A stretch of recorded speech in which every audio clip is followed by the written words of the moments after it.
Esta sessão tem como tema o pica-pau galego, que é esta ave que aqui está ilustrada. É o mais pequeno dos nossos pica-paus e até um passado não muito remoto, o mais escasso e o menos conhecido. E hoje vamos então ficar a conhecer um bocadinho melhor esta espécie. Foi uma espécie que eu demorei cerca de 2 anos até conseguir ver pela primeira vez. Hoje em dia é relativamente mais fácil porque a situação alterou-se e esta espécie é bastante mais comum do que era no passado, como já vamos ficar a perceber. Então vamos lá conhecer um bocadinho melhor esta ave de que vamos falar hoje, pica-pau galego. É uma ave pertencente à ordem dos pisciformes, portanto, apesar de ser uma ave muito pequena, não é um passariforme, é um pisciforme, que é uma ordem que reúne os pica-paus e mais algumas aves que não estão representadas na Europa. O nome científico é Driobates minor, já vamos ver a seguir o que é que isto significa. É muito pequeno, tem um comprimento de 14 a 15 centímetros, portanto isto é algo equivalente ali entre um trigueirão e um verdilhão, portanto é uma ave realmente pequena. É talvez o mais pequeno dos não passariformes terrestres portugueses. A envergadura é de 25 a 27 centímetros. E esta é uma ave florestal, como a generalidade dos pica-paus.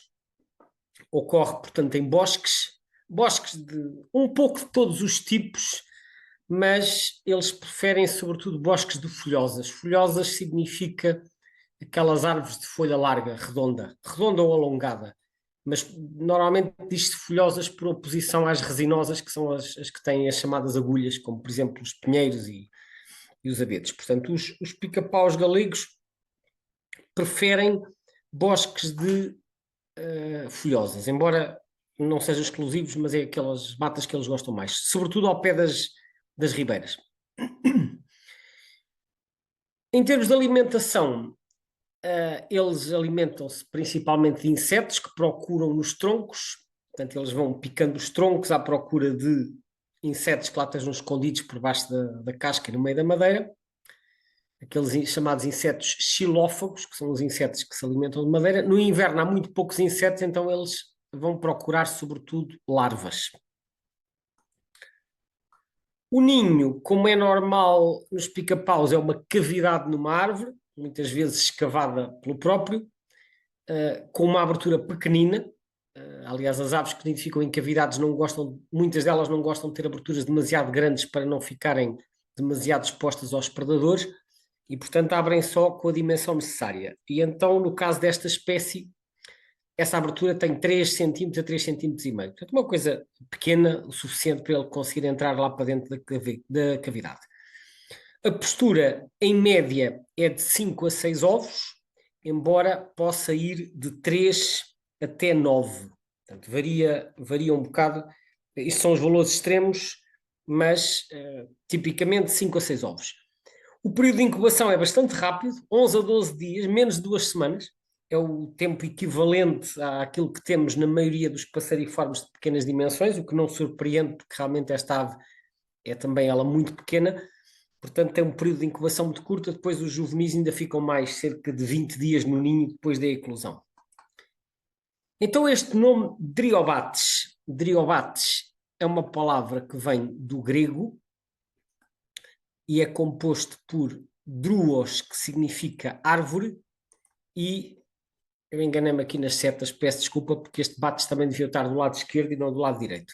À direita é minor, que vem do latim e significa pequeno ou menor. Portanto, este bates devia estar do lado esquerdo, então será druos, que significa árvore, e bates, que significa caminhar.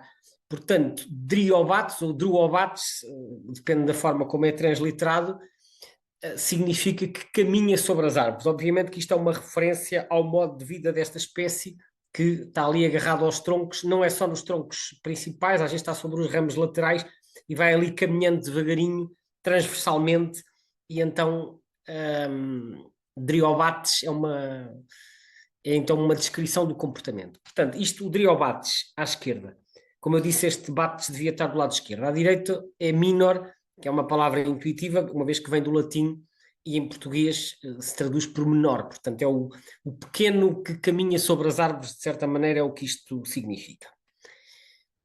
Então, e a origem deste nome científico? Este pica-pau foi descrito pelo naturalista sueco Carl Linnaeus, que eu já tenho referido várias vezes, mas o protónimo, ou seja, o nome original não era este. O Linnaeus, como eu já tive a ocasião de referir noutras sessões, tinha muito poucos géneros, portanto ele agrupava as aves parecidas nos mesmos géneros, e então os pisciformes ele colocou-os todos no género Picus, e então o protónimo que aqui está é Picus minor. Foi neste género que ele colocou. Portanto, o nome original está aqui, Picus minor, Linnaeus, 1758. Atualmente, devido às reclassificações, a espécie está então no género Driobates, e é por isso que depois de Linnaeus, 1758, aparece entre parênteses para salientar o facto de que já não é o nome original. Ora, eu já tenho em diversas sessões referido de facto que o Linneu foi quem, de certa maneira, desenvolveu e popularizou este sistema e que estes nomes que foram por ele descritos em 1758 foram publicados na obra magna dele que se chama, está aqui escrito, Sistema Natura. Quer dizer, o nome completo é esta sequência toda que aqui está, mas é Sistema Natura e é a 10ª edição. Já tinha havido edições anteriores, mas a 10ª edição é considerada a edição de base para toda a nomenclatura científica e que foi publicada em 1758. Eu já referi isto várias vezes e eu hoje achei que tinha alguma piada eu mostrar-vos, afinal, que trabalho é este que já foi referido tantas vezes, então, a propósito aqui do pica-pau galego, vou-vos mostrar. Vou-vos mostrar a descrição original do Linneu. O trabalho é este, está aqui, Carol Linnei, isto era a grafia que aparecia porque estava tudo latinizado, Sistema Natura, e depois o resto da conversa, que é tudo subtítulo, volume 1, está aqui tomo 1, e depois Edício 10ª, que é a 10ª edição, reformada, porque já é uma revisão de edições anteriores, e cá em baixo 1758. Portanto, isto é a capa do trabalho que estabelece então a classificação, e está aqui, pelo reino dos reinos da natureza, segundo classes, ordens, géneros e espécies. É o que está aqui, e depois mais algumas descrições. Reparem que o Linneu não tinha o conceito de famílias. Famílias é um nível intermédio entre as ordens e os géneros que aparecem mais tarde. Mas o Linneu tinha então classes, ordens, géneros e espécies. E depois tem uma série de páginas e então chegamos ao género dos pica-paus. Está aqui, picos. Picos, que ele descreve o rosto poliedro, o rectum e o ápice cuneiforme. E mais uma série de descrições das espécies. E depois tem aqui vários pica-paus, nomeadamente o major, que é o nosso pica-pau malhado, o médio, que não ocorre cá, e o minor. Isto está tudo em latim, nesta edição dele, e como podem ver, isto tem aqui, por exemplo, para o minor, as descrições eram muito simples, não tem nada a ver com as descrições das novas espécies que aparecem hoje, que têm que ser artigos muitíssimo mais elaborados. Então diz pico albo, nigroco, vários vértice rubro, por aí fora. Isto basicamente significa um pica-pau preto e branco, variegado, portanto com uma plumagem malhada, com o red top, com o vértice vermelho e com o ano álbido, significa o rabo esbranquiçado. E depois também diz que é variegado com 3 penas laterais semi-pretas, no sentido de ser brancas e pretas. Está aqui semi-gris, portanto é assim uma mistura de preto e branco. E depois também diz picos vários tércios. O tércios aqui provavelmente refere-se às terciárias, que são um conjunto de penas, a dizer que também são variegadas, e aqui o vários minor a dizer que é de pequena dimensão. Portanto, estou-vos a mostrar isto apenas como um exemplo do tipo de descrição que era feito para cada espécie, como podem ver, meia dúzia de linhas apenas para dizer as características base que permitem identificar a espécie.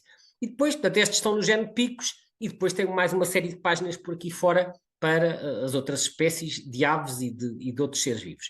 Portanto, isto só para ficarem com uma ideia qual foi, neste caso, a descrição original. É claro que há muitas espécies que o Linneu não incluiu no seu catálogo e que aparecem ou na 12ª edição, que é de 1766, ou nos anos seguintes, descrições depois de outros autores que também foram aderindo a este sistema binomial e feitas publicações. Mas pronto, eu hoje incluí isto aqui só para vos dar uma ideia um bocadinho mais precisa do que eram, afinal, estas descrições do Linneu de que recorrentemente vamos falando. Agora, vamos passar para a nomenclatura em português. Eu aqui apresento também um trabalho que já falei em ocasiões anteriores, é uma compilação da autoria de João Fernandes Pereira Lopes, publicada em 1979 pelo Serviço de Estudos do Ambiente, que é o antecessor do atual ICNF, e neste trabalho ele faz uma coletânea de nomes, uma recolha de nomes vulgares que existem para as várias espécies. Para o nosso pica-pau, que aqui aparece com o nome Dendrocopus minor, porque isto já foi saltitando de uns géneros para os outros ao longo dos tempos, e nesta época, na década de 70, chamava-se Dendrocopus minor, estava no mesmo género que o nosso pica-pau malhado.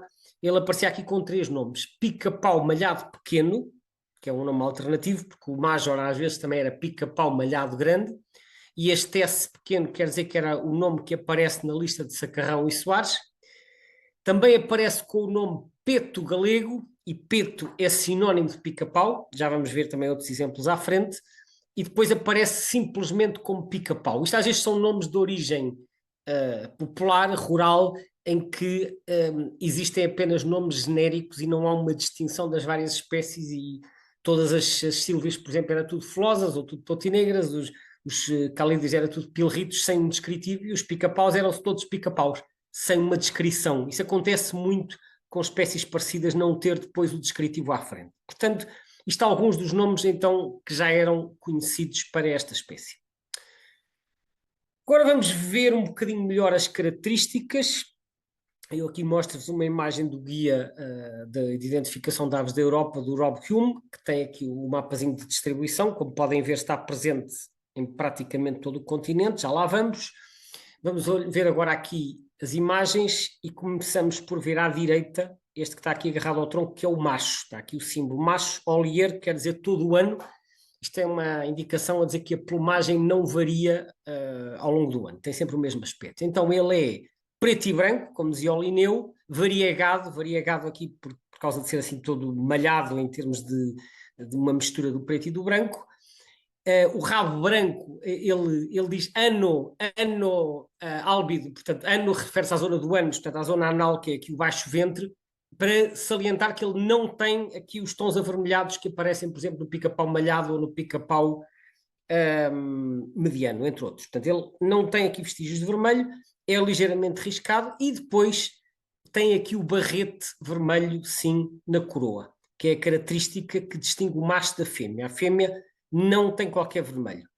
Tem o preto na cabeça, tem aqui a frente mais clara, mas de resto é parecida com o macho nesta mistura de pretos e brancos, que são barras. Ele é barrado, mas depois no dorso isto acaba por se misturar assim numa mancha branca, que aliás ele está aqui escrito à esquerda em inglês: adult, AD é adulto, upper parts black with white bars merging into square patch on back. Portanto, as partes superiores são pretas com barras brancas, mas estas barras às tantas acabam por se misturar e dar origem a uma espécie de um quadrado branco no meio das costas, que é aquilo que nós podemos observar aqui. Não há as duas grandes ovais brancas que tem o pica-pau malhado, que é uma das características que o distingue. Pronto, e então o macho, como eu já disse, tem a coroa vermelha, a fêmea tem a coroa preta. O juvenil, também está escrito aqui, é parecido com a fêmea adulta, mas as partes pretas são um bocadinho mais acastanhadas. Portanto, o preto não é tão carregado, é assim um preto mais acastanhado, que aliás é típico das aves juvenis de muitas espécies terem plumagem mais acastanhada. E que depois o macho juvenil tem a testa, a forecrown, portanto a parte frontal da coroa vermelha, mas não é a coroa toda, porque isso depois é só no adulto. Aqui uma foto para vermos o aspecto do macho pousado. Cá está a coroa vermelha, sem vermelho aqui na barriga, no baixo ventre, tem as tais riscas brancas que depois acabam por se misturar e dar origem à tal mancha, uma espécie de um quadrado, não é bem um quadrado, mas é uma mancha central aqui no dorso, e não as ovais uma de cada lado, como eu disse, que acontece no pica-pau malhado. Aqui uma fêmea, vista de um ângulo diferente, para vermos agora de perfil, não tem qualquer vermelho na coroa, mas tem a frente um bocadinho mais clara, e depois as partes inferiores, desde o peito até à barriga, são assim finamente riscados, como podem ver. Vemos também aqui as riscas laterais. Esta foto também permite ver uma das características dos pica-paus, que é o arranjo zigodáctilo dos dedos. Zigodáctilo é o nome que se dá quando os dedos das patas, em vez de estar 3 para a frente e 1 para trás, como acontece na maioria das aves, que deixam aquelas pegadas, tal, 3 para a frente e o dedo de trás é só para apoio. Aqui, como eles passam muito tempo agarrados aos troncos, precisam de reforçar o apoio na parte inferior, e então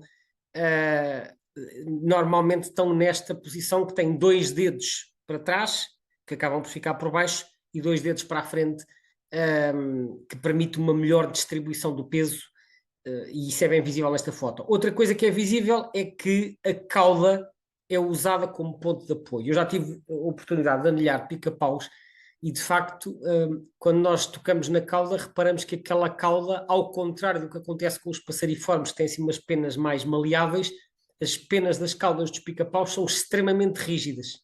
Portanto, são umas penas já reforçadas, que lhes permite ter ali um ponto de apoio extra para conseguirem estar agarrados aos troncos sem terem que fazer a força toda nas patas. Portanto, são sintomas de evolução que se vão manifestando, que permitem uma adaptação a este tipo de vida. Agora vamos ver a situação a nível de conservação. Esta é a ficha retirada do site da BirdLife, que nos mostra que a espécie a nível mundial está list concern, portanto pouco preocupante. A população mundial está estimada entre 2 milhões e quase 5 milhões de indivíduos maduros. Maduros, portanto, significa adultos, não estamos aqui a contar os juvenis, com uma tendência descendente e com uma área de distribuição vastíssima, que tem 39 milhões de quilómetros quadrados. Já vamos ver o que é que isto significa no mapa. Aqui a situação de conservação em vários países. Global está pouco preocupante, LC. Europa também. Em Espanha, curiosamente, está na categoria DD. DD significa Data Deficient, ou em português significa dados insuficientes. Isto quer dizer que em Espanha eles consideram que a informação disponível não permite avaliar o risco de extinção, que é o que estas categorias representam, é o risco de extinção da espécie. A DD é esta categoria que está aqui à direita, como podem ver. Isto é uma escala que vai desde o list concern até ao extinto, mas o DD é uma categoria que está de fora. Supostamente é uma categoria transitória em que a espécie se encontra até haver informação para conseguir avaliar corretamente o risco de extinção. Portanto, para já está na DD, pode ser que no futuro seja revista. Em Portugal, no livro vermelho de 2005, estava LC, portanto, pouco preocupante, list concern, e na lista de 2022 mantém essa categoria. Portanto, esta é a situação atual em termos de conservação. Agora, vamos olhar um bocadinho para a situação mundial. Eu gosto sempre muito de olhar para mapas, porque isso nos ajuda a entender a situação global da espécie e nos ajuda também a contextualizar a situação nacional. Este mapa está todo a roxo, e o roxo nestes mapas do Birds of the World significa que a espécie é sedentária, neste caso, não se mexe, é residente em termos de área de ocorrência, está presente na mesma região durante todo o ano, e estudos de anilhagem mostram que realmente estas aves são muito sedentárias, elas praticamente não fazem movimentos. Portanto, este mapa nem sequer apresenta outras cores. Podemos ver que está presente por praticamente toda a Europa, já vamos ver a Europa com mais detalhe, e depois estende-se pela Ásia fora, aqui pela chamada faixa temperada. Não vão até ao Ártico, mas também não vão muito para sul, por aqui fora até à Mongólia, norte da China, ao norte do Japão, e aqui à Península da Coreia, e depois ainda aqui mais uma população nesta península, já no extremo leste da Rússia, que é a Península de Kamchatka. Depois isto aqui já é o Estreito de Bering. E também notem que há aqui uma pequena população no norte da África. Então vamos fazer aqui zoom para a Europa. Eu aqui uso o mapa da BirdLife, porque os mapas do Birds of the World não permitem fazer zoom. Portanto, aqui conseguimos ver um bocadinho melhor a situação na Europa. Tem algumas descontinuidades, sobretudo aqui nas montanhas. Dá a ideia que aqui na zona dos Alpes, porventura, eles talvez não vão aqui muito para o alto das montanhas, e em Espanha parece estar ausente da parte leste, já vamos ver a situação em Espanha em mais detalhe.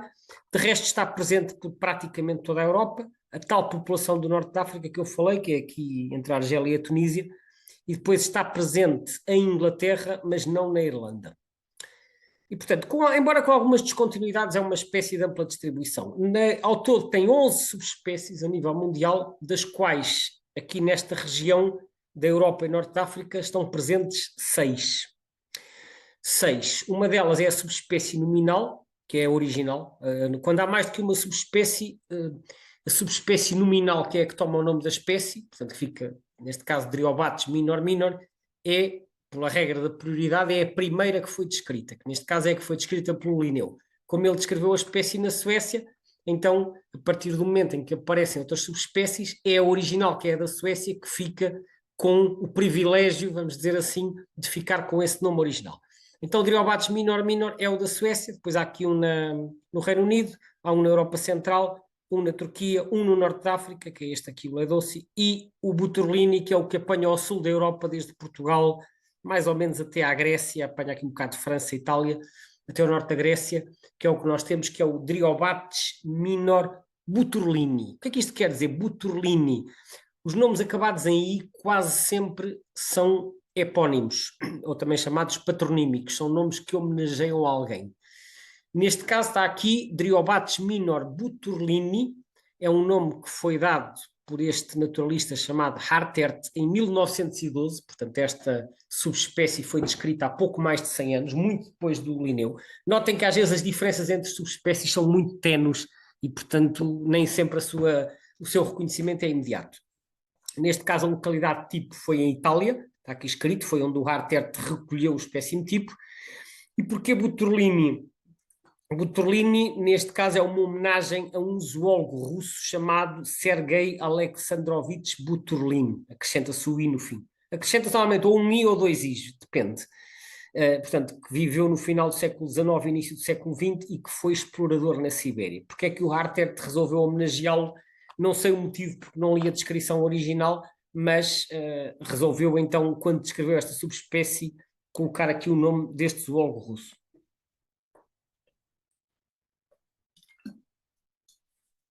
Ora bem, agora vamos olhar outra vez para a situação na Europa para ver como é que isto está a evoluir, porque há aqui alguns padrões interessantes.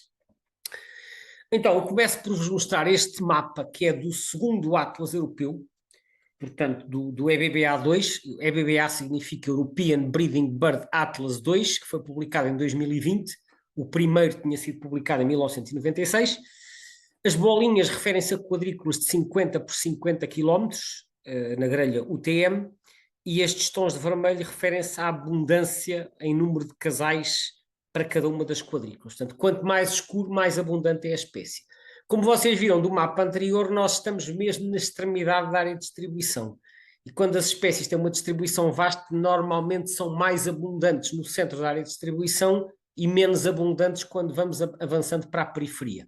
Porquê? Porque na periferia as condições não são tão boas do que no centro, que é onde ele encontra as condições ideais.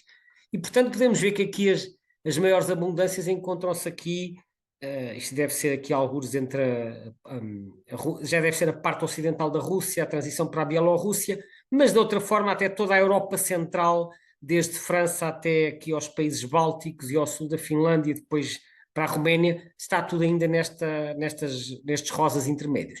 A Península Ibérica, com exceção do norte, já tem valores mais baixos, tal como a Escandinávia e a Inglaterra têm valores mais baixos. Portanto, mais abundante no leste da Europa e depois vai se tornando menos abundante à medida que se avança na nossa direção, e aqui já temos umas bolinhas com os tons mais claros, como se pode ver. Mas este Atlas tem também os mapas de comparação com o primeiro. Eu já mostrei isto para outras espécies. As quadrículas que estão representadas a cinzento são quadrículas em que já estava presente no EBBA1, portanto, década de 90, e no EBBA2, portanto, manteve. As laranjas é de onde desapareceu, estava no primeiro, mas deixou de estar no segundo, e as azuis são onde apareceu de novo. E quando nós olhamos para aqui, há logo duas ou três coisas que saltam à vista. Bem, aquela mais óbvia, se calhar, é a quantidade de azul na Península Ibérica. Ou seja, e já vamos ver mais em detalhe a situação em Portugal e em Espanha, mas para já notamos aqui uma enorme expansão na Península Ibérica. Mas não é só na Península Ibérica, a mesma coisa em Itália, portanto, muitos azuis na Itália, e aqui na parte dos Balcãs, portanto, aqui Albânia, isto aqui deve ser Sérvia, Roménia, Ucrânia, portanto, embora haja alguns laranjas, aqui predominam as quadrículas azuis. Claramente uma expansão em direção a sul. Embora também haja aqui umas zonas de expansão mais a norte, como por exemplo na Dinamarca e marginalmente na Holanda, mas a grande mancha azul está aqui na orla mediterrânica. É como se esta espécie quase não estivesse presente no Mediterrâneo e agora desceu. Por outro lado, no norte, o que é que nós vemos? Aqui na Península Escandinava, portanto, Noruega e Suécia, muitas quadrículas cor de laranja. A mesma coisa, embora com menor expressão no Reino Unido. Portanto, esta espécie parece estar a diminuir no norte e aumentar de forma expressiva no sul. É como se a área de distribuição se estivesse a deslocar para o sul. É mais um daqueles casos, como eu já apresentei outros, de uma espécie que parece desafiar aquela teoria que diz que com o aquecimento global as espécies se vão deslocando para norte para responder aos aumentos de temperatura. Há espécies que, por razões que nem sempre são muito claras, parecem não só não se estão a deslocar para norte, como ainda por cima se estão a deslocar para sul. E eles, quando apresentaram o Atlas Europeu, referiram que havia muitas espécies nesta situação, e a interpretação deles é que, embora eles nem sempre consigam explicar as razões, mas eles dizem que certamente há aqui outros fatores em jogo para além do aumento de temperatura, porque senão isto não fazia sentido. Haverá outros fatores em jogo, certamente questões relacionadas com o habitat, alimento, etc. Portanto, mas este é um caso de uma espécie que se está claramente a deslocar para sul. Eu não tenho o Atlas, só consulto os mapas que estão online. No texto que acompanha os mapas é que depois estão detalhadas que está feita a interpretação destes mapas e são apontadas algumas razões, mas eu não tenho acesso a este texto de momento, portanto posso apenas interpretar aquilo que está aqui no mapa. Agora vou-vos mostrar o caso de mais dois países antes de ir à Península Ibérica, porque eu às vezes também acho útil perceber o que é que está a acontecer noutros países, sobretudo quando a evolução não é igual em todo lado, para tentarmos perceber mais em detalhe como é que a situação está a evoluir. E então mostro-vos primeiro os Países Baixos, que é o nome que agora se dá ao país que nós costumávamos chamar Holanda, embora a Holanda seja só uma parte do país. Portanto, Países Baixos refere-se aos Netherlands em inglês. Então, isto aqui são dois atlas diferentes. Eles já fizeram três atlas e aqui estamos a ver o primeiro e o terceiro. Isto são quadradinhos de 5 por 5 km, como o país é pequeno, eles usam uma malha mais pequena. E à esquerda vemos o mapa do Atlas que foi feito na década de 70, portanto 1973 a 1977, e à direita o Atlas mais recente que foi de 2013 a 2015. Os tons de azul têm a ver apenas com o possível, provável ou confirmado. Mas vamos esquecer os tons, vamos olhar apenas para a mancha. E no mapa da esquerda nós vemos uma mancha aqui com muitas descontinuidades, está quebrada, tem aqui uma presença mais expressiva no centro, mas com muitos buracos no meio. No norte já está descontínua, no sul também semi-contínua, e depois aqui umas quadrículas espalhadas à esquerda. Quando avançamos 40 anos, nós vemos que na metade interior do país já quase não há buracos, está tudo muito mais preenchido. E mesmo aqui na costa já aparece a mancha mais contínua. Eles fizeram um mapa de comparação, que é este. O mapa de comparação mostra a azul as quadrículas onde a espécie não estava e passou a estar. Corresponde ao azul naquele mapa europeu. E o vermelho é onde desapareceu. Portanto, claramente muito mais azuis do que vermelhos. E eles também. Isto é no site da Sovon, que está aqui, que é um site que tem muita informação sobre as tendências das aves nidificantes da Holanda. Eles também têm um gráfico que mostra a tendência populacional, com base no censo de aves comuns que eles fazem, e o aumento é muitíssimo expressivo, o aumento deste pica-pau na Holanda. Reparem, começa aqui nos 100% o índice, portanto o índice começa nos 100 em 1984 e desde então não parou de aumentar e agora já vai para cima dos 500. Se isto partiu dos 100 vai para os 500, quer dizer que já aumentou 400%, portanto a população quadruplicou, é o que isto significa. Não, quadruplicou não, quintuplicou, assim é que é. Portanto, isto era duplicou, triplicou, quadruplicou, quintuplicou em cerca de 40 anos. Portanto, é um aumento muito expressivo, ou seja, além de se ter expandido em termos geográficos, em termos de área, também aumentou imenso em número de efetivos. Eles apontam algumas razões para explicar este aumento. Um dos motivos é o envelhecimento das florestas. As florestas mais velhas têm troncos mais apodrecidos e isso normalmente atrai mais insetos xilófagos. A conversão para florestas mais naturais, o que é que isto quer dizer?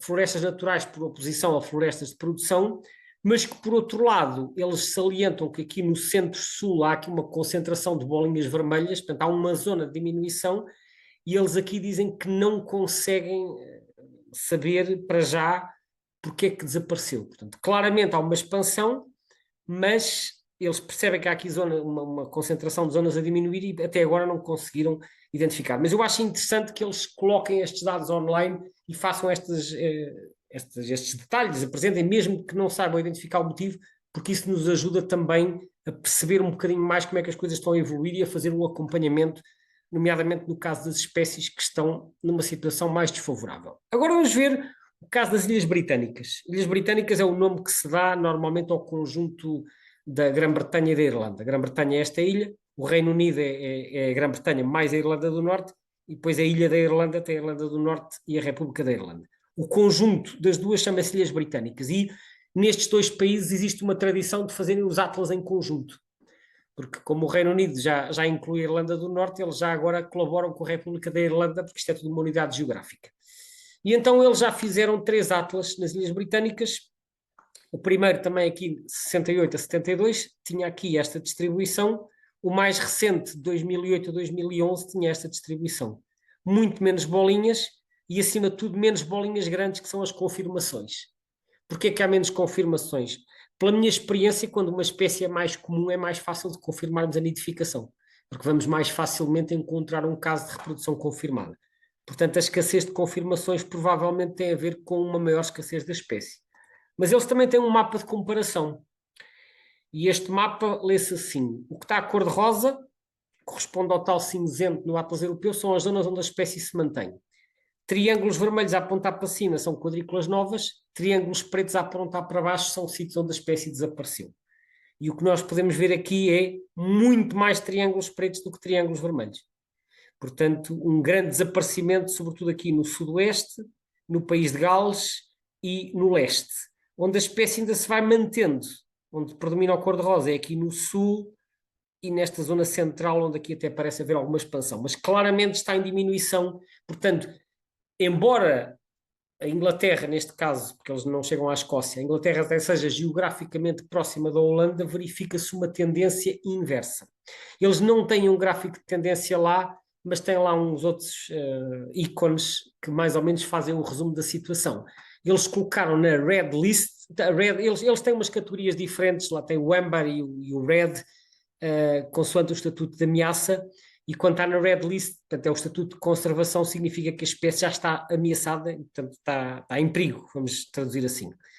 A população está estimada em 600 casais, que não é muito, tendo em conta a dimensão do país, e a variação populacional, que eles dizem aqui, é 81% entre 1997 e 2022. Portanto, reparem, enquanto na Holanda ficou 5 vezes maior, aqui na Inglaterra ficou 5 vezes mais pequena em apenas 25 anos. 2 países tão próximos e com tendências opostas muito significativas. E em termos de área geográfica, diminuiu 41%. E este contraste é de facto surpreendente. Eles também apontam alguns motivos. Em primeiro lugar, dizem que não sabem porque é que está a diminuir. Dizem que não têm elementos para conseguir justificar esta diminuição tão expressiva, mas apontam como possíveis motivos, por um lado, a perda de habitat florestal, portanto, aparentemente há zonas de bosque que estão a desaparecer e isso prejudica o pica-pau galego. Por outro lado, a competição com o pica-pau malhado grande, que esse sim está em expansão. Está em expansão e eu até fiz um webinário sobre esta espécie há uns 2 anos e mostrei que eles estão em expansão para o norte e até começaram a colonizar a Irlanda, porque não havia pica-paus na Irlanda e agora o pica-pau malhado já é razoavelmente comum na Irlanda. A gente pode pensar, então, mas está a diminuir o habitat florestal, como é que o outro pica-pau aumenta? Porque o pica-pau malhado é mais generalista. O pica-pau galego é mais especializado e as aves mais generalistas conseguem se adaptar melhor a determinados tipos de habitats, vamos lhe chamar assim, mais antropogénicos, do que as outras que são mais especializadas e que não se conseguem adaptar tão facilmente. Portanto, se o Major estiver a expandir-se e se estiver a causar uma competição, isto é uma hipótese que eles colocam, isso pode prejudicar o galego. Portanto, enfim, duas tendências aqui opostas em países de latitudes intermédias. Agora vamos sim olhar para a situação em Espanha. A situação em Espanha que tem muito a ver com aquilo que se passa cá. Este mapa é do segundo Atlas espanhol, que foi publicado em 2002. Os trabalhos de campo, 2002 ou 2003. Os trabalhos de campo foram ali de 99 a 2002. Como podem ver, em Espanha a distribuição da espécie nesta altura era bastante restrita. Não está de maneira nenhuma pelo país todo. Temos 3 núcleos principais. Um aqui na Catalunha, e na Catalunha não é a Catalunha toda, é só nesta província mais perto de França que se chama Girona, ter o único núcleozinho. Depois aqui um núcleo central nesta região que é mais ou menos o País Basco e Navarra. O País Basco é este aqui, Navarra é esta província, que a capital é Pamplona. E depois aqui um terceiro núcleo importante perto da fronteira portuguesa, aqui isto é Castela e Leão e embaixo é Extremadura. Portanto, estas duas, isto é aqui, esta província é Salamanca, que confina aqui com o Douro Internacional e com a Guarda, e esta aqui é Cáceres, que confina com a Beira Baixa e com o Alto Alentejo. Depois há assim mais uns núcleozinhos, uns pontinhos dispersos pelo resto de Espanha, mas estes são os 3 principais núcleos. Ora, quando avançamos 20 anos para o novo Atlas, a situação alterou-se significativamente. Aqui as bolinhas azuis são onde a espécie apareceu de novo, as bolinhas vermelhas onde desapareceu e as bolinhas amarelas onde se mantém. Este Atlas não cobriu o território todo, portanto, eles não conseguem ter a percepção da situação para a Espanha toda. Eles, nota-se claramente aqui, para começar na Catalunha, que era só a província de Girona, agora já é a Catalunha inteira. Por outro lado, este núcleo da Extremadura e Castela e Leão expandiu-se para leste em direção a Madrid, que fica aqui, expandiu-se para norte, para Zamora e já está a entrar na Galiza. E depois expandiu-se para sul, também em direção à Andaluzia, e agora até já há um núcleozinho aqui na zona do Elva. Onde parece estar a haver uma diminuição é aqui no norte, na zona do País Basco. Portanto, esta será aqui este contraste do País Basco com o resto do país, com o que se verifica então no oeste e no nordeste. Eles não dão assim explicações muito grandes para isto, eventualmente isto pode ter a ver também com questões relacionadas com o habitat ou não, mas a expansão é muitíssimo expressiva aqui em Espanha nos últimos 20 anos. Por fim, vamos chegar à situação em Portugal. E eu, neste caso, em vez de começar já com o mapa do primeiro Atlas, vou recuar até um passado mais remoto, até há mais de 100 anos atrás, para vos mostrar como é que era a situação no final do século XIX e na primeira metade do século XX. Este pica-pau era muito raro em Portugal. Havia muito poucas evidências. Eu vou-vos mostrar aqui certos de 3 trabalhos mais antigos que dão conta disso. O primeiro é do livro Aves da Península Ibérica, e especialmente de Portugal, do Manuel Paulino de Oliveira, publicado em 1896.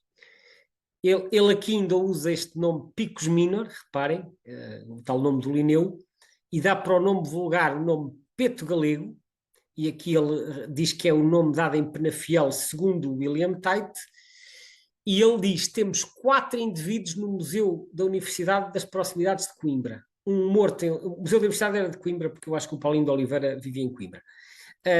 Um morto em outubro e 3 em janeiro. Além disso, existe também um ninho no mesmo museu, pelo que presumimos que esta espécie é sedentária no nosso país. Segundo informações do nosso amigo William Tite, não é rara em Penafiel. Na Espanha, como entre nós, é geralmente rara e ocorre numa grande parte da Europa. Portanto, ele refere assim umas observações isoladas, mas diz que deve ser raro, quer em Portugal, quer em Espanha. O Rei Júnior publicou o seu catálogo em 1931, ele chama-lhe pica-pau e peto galego, mas depois no texto chama-lhe peto pequeno, portanto estão a ver que isto dos nomes vulgares já ia variando muito de uns autores para outros. O que é que ele diz? O peto pequeno é pouco frequente e bastante localizado em Portugal. Nós temos obtido exemplares em Penalva do Castelo, que fica perto de Viseu, em Vila Pouca da Guiar, em Caldelas, em Penafiel e em Entre os Rios. O Museu de Coimbra, obtido nas proximidades da cidade, possui também 4 exemplares e um ninho, que são os tais que são referidos pelo Paulino de Oliveira. Como temos obtido espécimes quase em todos os meses do ano, é de supor que a espécie seja sedentária no país. Notem que estes locais referidos pelo Rei Júnior são todos no norte-noroeste, mais ou menos. Beira Alta, Trás-os-Montes e zona do Porto, mas o Rei Júnior morava em Vila do Conde, ele não andou a explorar tanto o resto do país e, portanto, esta amostra reflete um bocadinho os locais que ele visitou. Por fim, o Henry Coverley. O Henry Coverley foi um inglês que viveu também na zona de Vila Nova de Gaia e que deixou umas notas escritas por volta de 1945. Aqui ele já usa o nome de Driobates, aliás, como o Rei Júnior, já diz Driobates minor buturlini, já usa aquela subespécie do Artert. E o Coverley diz, eu vou traduzir, este pequeno pica-pau é muito localizado na sua distribuição e não é comum em sítio nenhum. Portanto, estes três autores coincidem em dizer que não é comum. Rei Júnior diz que obteve espécimes na maior parte dos meses do ano em Penalva do Castelo, Vila Pouca da Guiar, que é Caldelas, ele enganou-se aqui, Penafiel e Entre os Rios, e presumo que seja residente. Ticehurst e Whistler, que foi dois ingleses que visitaram o sul de Portugal na década de 30, encontraram-no em abril em Monchique, no extremo sul, e também em Viseu e na Guarda. Reparem, as observações eram tão poucas que todos estes autores estão ao trabalho de indicar os locais de onde vieram os espécimes. Portanto, nenhum deles tinha informação suficientemente abundante para poder fazer uma caracterização que fosse para além de registros individuais. E agora chegamos ao primeiro Atlas, que é feito de 1978 a 1984. E o primeiro Atlas também não tem muito mais, só registra a espécie em, está aqui, 16 cartas. 16 de um total de, se a memória não me falha, elas eram 170 ou 180, portanto, nem 10% do país. E são assim umas coisas espalhadas, tem aqui no centro-norte, tem umas no oeste, algumas no Alentejo e algumas no Algarve. Talvez um bocadinho mais aqui no sul. E diz que a distribuição deverá estar incompleta como consequência da sua raridade e das dificuldades de detecção. Curiosamente, temos várias bolinhas grandes que são as confirmações. E o texto também diz que é tão escasso que não se consegue dizer onde é que é mais abundante. Portanto, temos aqui uma distribuição muito descontínua, como podem ver. Está praticamente ausente na metade norte, apesar do Rei Júnior ter referido vários registros nessa zona. Como eu disse, o Rei Júnior quase não andou no sul do país, enquanto que o Atlas mapeou o território todo, e portanto este Atlas sugere uma maior abundância na metade sul, mas não há estimativa populacional. Este tracinho aqui, que noutras espécies normalmente diz que são 100 a 1000 casais, ou 1000 a 10.000, aqui só tem um traço, nem sequer arrisca uma estimativa populacional. Portanto, isto foi o primeiro Atlas que foi feito em Portugal. Chegamos ao segundo Atlas, e no segundo Atlas o panorama muda completamente.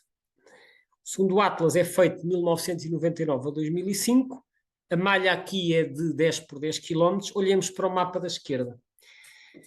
E temos uma mancha quase contínua, aqui desde a Beira Alta até ao Algarve. Portanto, podemos traçar aqui uma linha sempre a passar de umas quadrículas para outras sem interrupção até chegar a Faro.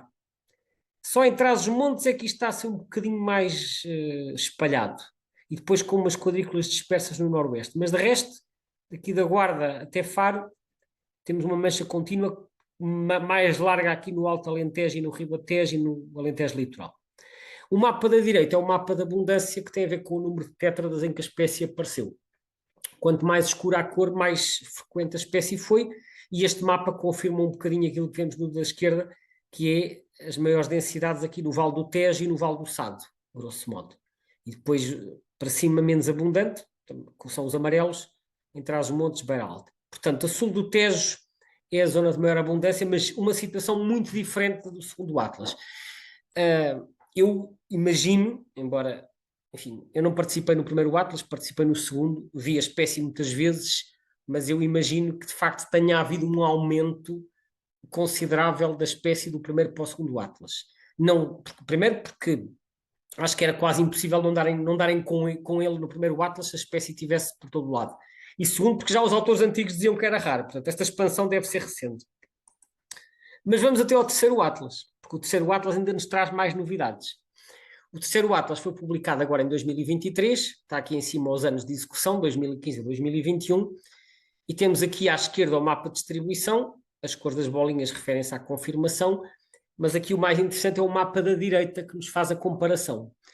E então aqui as novas são as bolinhas verdes, e as azuis é onde ficou e as vermelhas onde desapareceu. E embora haja aqui umas quantas bolinhas vermelhas espalhadas, nós vemos imensas bolas verdes, imensas.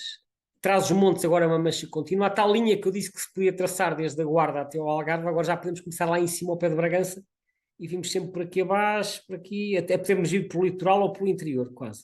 Porque agora já chegaram quase ao litoral. Portanto, eles primeiro estavam só no interior alentejano e na zona raiana, agora já ocuparam praticamente a totalidade de Trás-os-Montes, estão a aparecer no litoral norte e no litoral centro, portanto agora mesmo aqui na zona de Coimbra e Leiria já se estão a aproximar da costa, já aparecem aqui na Península de Setúbal, que é outra novidade, está tudo a verde, e no Algarve a distribuição é muito mais contínua. Portanto, houve uma expansão enorme em linha com aquilo que se verificou em Espanha também nos últimos 20 anos. Portanto, não há dúvida que este pica-pau se está a expandir imenso na Península Ibérica, como aliás tínhamos visto no mapa do Atlas Europeu. Na Holanda também, mas está a diminuir no norte e nas Ilhas Britânicas. Esta é então a situação, mas este pica-pau é hoje muito mais comum do que era há 30 ou há 40 anos e, consequentemente, mais fácil de encontrar.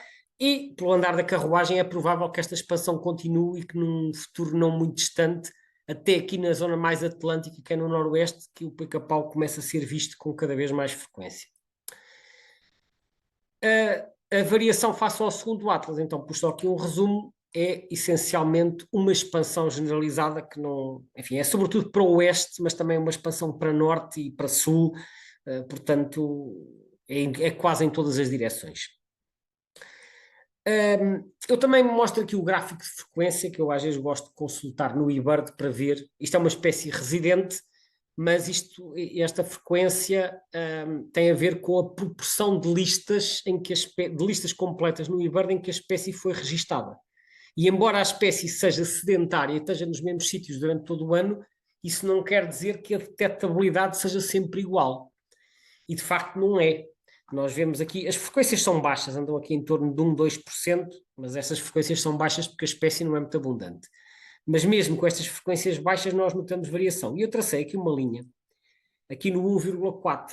E o que nós vemos é que ele está o ano todo abaixo de 1,4, mas que chega aqui a meio de fevereiro, passa para cima, e que de meio de fevereiro até meio de abril as frequências são mais altas. Depois desce aos mínimos aqui em maio, depois aumenta outra vez durante o verão, depois volta a descer no inverno. A minha interpretação para este gráfico é a seguinte: em fevereiro eles começam a vocalizar muito e, portanto, é a altura em que eles se localizam mais facilmente pelo ouvido. É a altura em que eles são mais vocais. E isso ajuda a localizar e, portanto, a frequência de detecção aumenta. Depois, os casais estão formados, começam a reproduzir-se e aqui cai para mínimos, provavelmente porque depois, durante o mês de maio, quando já têm os ninhos ocupados, eles adotam um comportamento muito discreto. Isto é uma suposição minha, mas é a minha interpretação, porque esta descida prolonga-se aqui durante um mês e meio, mais ou menos. Portanto, eles se calhar aqui, há várias espécies que fazem isso, que depois, quando já têm os ninhos ocupados, são muito discretos para não estar a atrair predadores. Aqui são vocais para estar a atrair um parceiro, mas depois aqui são discretos, que é para passar despercebidos. Depois aqui aumenta novamente porque os juvenis já saíram do ninho e eles já andam para aí mais espalhados, há mais indivíduos por aí. Depois no inverno, também com o frio e como vocalizam um pouco, voltam a ter um comportamento discreto e isto desce para mínimos novamente, no outono e no inverno. A partir de janeiro começam a vocalizar mais e isto aumenta, portanto fecha-se o ciclo. Ora, eu falei na vocalização e realmente a vocalização, e aqui estamos a falar da vocalização e do martelar, são um dos fatores que mais contribuem para detectar este pica-pau. E por isso eu não queria terminar esta apresentação sem partilhar convosco estas vocalizações. Deixo só aqui esta nota, então, mais frequente. Mais frequente não quer dizer que haja mais, quer dizer que ele é registado mais vezes. Mais frequente, meio de fevereiro a meio de abril, como está aqui visto. Então agora, para terminar, vamos ouvir aqui como é que este pica-pau faz. Eu tenho aqui dois fecheiros de som, o primeiro com o chamamento típico desta espécie, e o segundo com o martelar. Vamos ouvir primeiro o chamamento.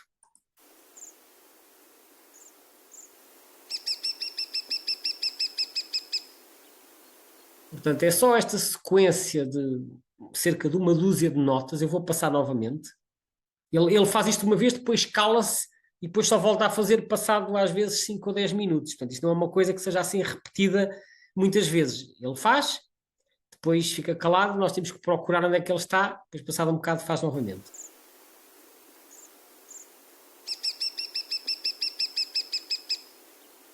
Este som é muito característico, mas eu chamo a vossa atenção que há algumas espécies que fazem chamamentos que podem ser semelhantes, nomeadamente algumas rapinas, à cabeça o peneireiro vulgar, ou peneireiro de dorso malhado, também faz assim um kiki parecido, a ógia, o gavião e até o torcicolo, embora o torcicolo seja um bocadinho mais anasalado. Portanto, eu quando ouço este som, gosto de ir procurar para confirmar visualmente, para ter a certeza que é um pica-pau.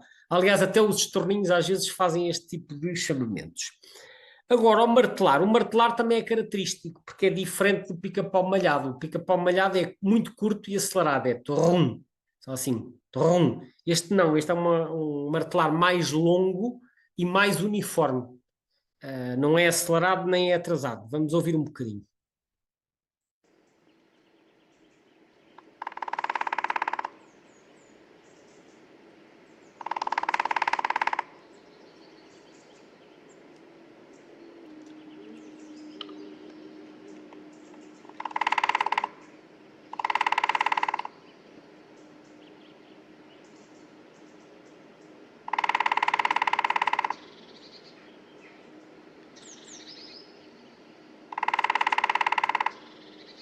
Ao contrário do chamamento, que eu disse que ele faz uma vez e depois tem alguns minutos de silêncio, o martelar pode realmente ser repetido assim várias vezes em série, sobretudo se ele tiver a marcar o território.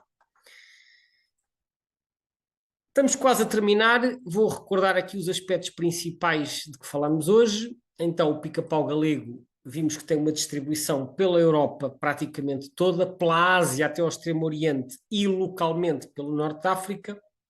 Vimos que na Europa a distribuição no essencial está estável, mas que há uma diminuição no norte da Europa e no Reino Unido e que, por outro lado, há um aumento expressivo nos Países Baixos e na Península Ibérica. Esta espécie praticamente não faz movimentos, pode fazer pequenas dispersões, mas é essencialmente sedentária. Vimos a situação em Espanha. Em Espanha, a espécie ocorre principalmente na metade norte da península, tem vários núcleos, mas estão sobretudo na metade norte, e está em forte expansão, e os vários núcleos agora já se estão praticamente a unir. Ele está a colonizar novas regiões, mas a expansão é muito visível em Espanha. Em Portugal, vimos que no primeiro Atlas e até num passado mais distante, a espécie era dada como muito escassa ou até rara, mas que nas últimas 2 ou 3 décadas houve também uma expansão muito forte e este pica-pau é hoje muito mais numeroso no nosso país. Por fim, vimos que, em termos de frequência de registro, este pica-pau é registado com mais frequência na primavera. Eu associei isso ao facto de eles serem vocalmente mais ativos e disso facilitar a sua detecção. Espero que tenham gostado de ficar a conhecer melhor este pequeno, mas simpático pica-pau. E agora fico à vossa disposição para as questões que queiram colocar. Muito obrigado.